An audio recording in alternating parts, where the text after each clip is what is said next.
এটা এটা একটু আসলে অবমাননাকর। এতগুলো মানুষের রক্তের পর ওদের ছবি থাকা কোনো মতে গ্রহণযোগ্য।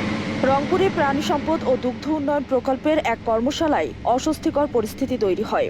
RDRS বেগম রোকেয়া মিলনায়তনে অনুষ্ঠিত কর্মশালার LED স্ক্রিনে ভেসে ওঠে বঙ্গবন্ধু শেখ মুজিবুর রহমান এবং সাবেক প্রধানমন্ত্রী শেখ হাসিনার ছবি। এ সময় মৎস্য ও প্রাণী সম্পদ মন্ত্রণালয়ের উপদেষ্টা ফরিদা আক্তার উপস্থিত ছিলেন। সঞ্চালনার দায়িত্বে ছিলেন প্রকল্পের কোঅর্ডিনেটর গোলাম রাব্বানী। ঘটনার পর সাংবাদিকরা তাকে প্রশ্ন করলে তড়িঘড়ি করে তিনি অনুষ্ঠানস্থল ত্যাগ করেন।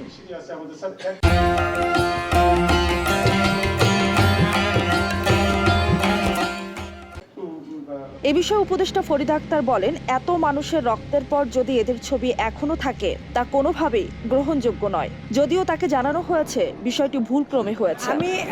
না, এটা তো ইচ্ছাকৃত হতে পারে না। তিনি আমাকে ঘটনা ছিল হয়তো, এটা যদি ইচ্ছাকৃত হয় এটা একটু আসলে অবমাননাকর। হ্যাঁ, এটা যথেষ্ট অবমাননাকর। এই অন্তর্বর্তীকালীন এবং এতগুলো মানুষের রক্তের পর ওদের ছবি থাকা কোনো মতে গ্রহণযোগ্য নয়। আমাকে তিনি জানিয়েছেন যে এটা ভুলক্রমে হয়ে গেছে, তিনি ক্ষমা চেয়েছেন।